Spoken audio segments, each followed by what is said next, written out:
J'aimerais dire à tous les couples qui m'écoutent en ce moment, l'amour ne paye pas les factures. Et on va trouver une solution, ne t'en fais pas, c'est pas un plan financier. Non, ça c'est tout sauf un plan financier. L'espoir que les choses fonctionnent n'est pas une stratégie. Donc j'entends beaucoup de personnes, non, Dieu va faire n'est pas un plan financier. Il faut qu'en tant que couple qui se respecte, vous asseyez pour discuter d'argent. Vous devez parler d'argent. Vous savez, la majorité des couples qui se séparent, souvent d'autres se disent, oui, c'est de la tromperie, c'est la mésentente, c'est les querelles, mais en majorité, souvent, c'est l'argent qui est le problème. La gestion d'argent, l'appréhension par rapport à l'argent. Comment est-ce qu'on utilise, c'est ça qui est le problème. Et je vois énormément de couples qui ont une difficulté de transparence au niveau de la gestion des finances. Ils sont incapables de s'asseoir pour parler d'argent. Mais vous devez parler d'argent. Peu importe le niveau d'amour que vous ressentez l'un pour l'autre, ça n'a qu'à dépasser Jack et Rose dans Titanic. Les problèmes d'argent là, si vous n'avez pas réglé ça, vous allez finir par vous séparer. Vous devez discuter d'argent. Comment l'autre conçoit l'argent? Comment l'autre dépense l'argent? Quel est l'avis de l'autre sur l'argent? C'est important. Vous savez, à l'intérieur de chaque personne, il y a un plan financier bien établi. Et ce plan financier débute par l'éducation qu'on a reçue de la part de nos parents, par les expériences qu'on a connues en grandissant, par des surprises désagréables qu'on a connues, par des réveils qu'on a connus. Donc vous savez, quand vous vous mettez en couple avec une personne, vous ne vous mettez pas simplement en couple avec une personne qui est physique, une personne qui est émotionnelle. Vous vous mettez en couple avec un plan financier établi dans une personne. Il y a des gens, leur plan financier est basé sur des dépenses sans prévision. Il y a des gens, leur plan financier a été construit par leurs parents. Ils ont vu leurs parents ne pas faire de planification, dépenser de l'argent. Être des personnes qui, quand il y a beaucoup, on dépense sans compter et on gère quand il y a peu. Et il y a des personnes qui ont été habituées à une planification financière. S'il y a une dissonance dans la manière que vous concevez l'argent, que vous gérez l'argent, vous allez avoir des problèmes tôt ou tard. Il y a un carrefour où votre manière de voir l'argent, d'utiliser l'argent, de créer de l'argent, de générer de l'argent, d'investir de l'argent, serait un problème. C'est pourquoi, idéalement, on dit aux gens d'avoir un plan financier proche ou bien de travailler leur plan financier intérieur afin de pouvoir l'aligner sur le plan financier de l'autre, sinon on n'allait pas vous entendre. Comment vous pouvez vivre avec quelqu'un, vous ne savez rien de ses finances? S'il est endetté, vous ne savez pas. Comment est-ce que l'argent sort, vous ne savez pas. Comment l'argent rentre, vous ne savez pas. C'est-à-dire, vous, tant que les factures sont payées, vous êtes heureux ou bien vous êtes heureuse. Mais ce n'est pas comme ça la vie fonctionne. Il y a des gens aussi qui me disent, écoute, moi, l'argent de ma femme, ce n'est pas mon problème. Ce qu'elle gagne, c'est pour elle.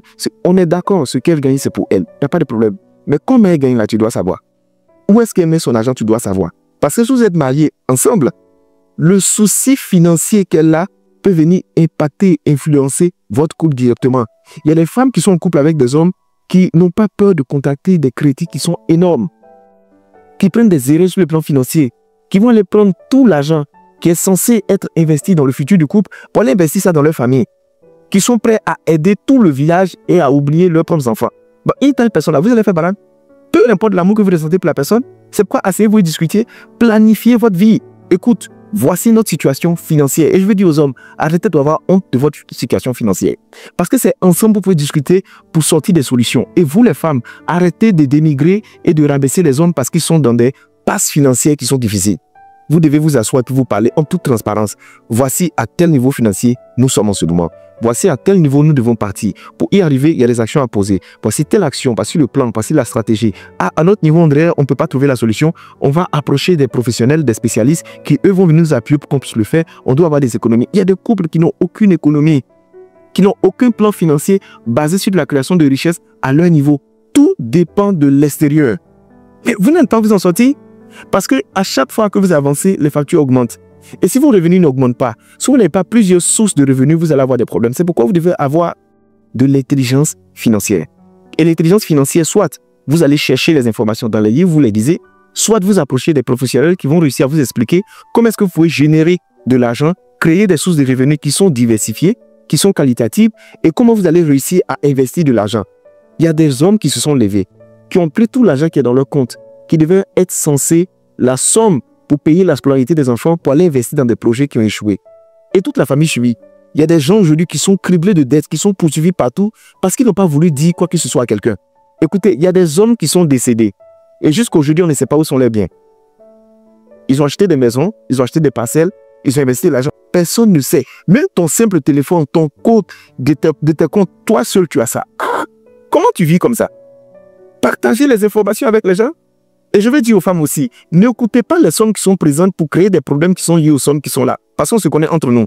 S'il y a beaucoup d'hommes qui refusent de donner des informations financières à leurs femmes, c'est parce qu'à chaque fois qu'elles entendent une entrée, elles commencent à réfléchir à des dépenses, tandis que lui est en train de réfléchir à des investissements.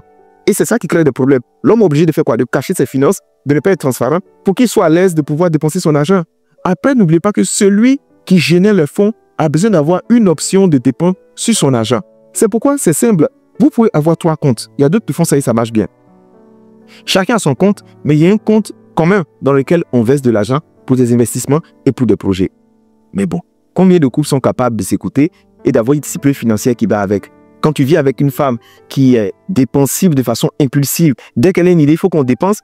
Il faut que un soit rigoureux sur le plan des dépenses. Il faut que un puisse tenir le portefeuille. Et ce n'est pas celui qui génère l'argent qui doit forcément tenir les dépenses. Vous devez confier ça à la personne qui est plus apte à le faire. Mais discutez d'argent. J'insiste et je persiste. Dans votre couple, asseyez-vous, discutez d'argent, définissez les stratégies, parlez-vous de façon concrète concernant l'argent. Vous voyez une personne qui dépense constamment son argent, vous vivez en couple, faites attention. Soit la personne va vous rejoindre dans votre mentalité financière, soit vous allez rejoindre la personne. Mais vous ne pouvez pas vivre en danger constamment, avec toutes les charges qui sont là. Asseyez-vous et discutez d'argent.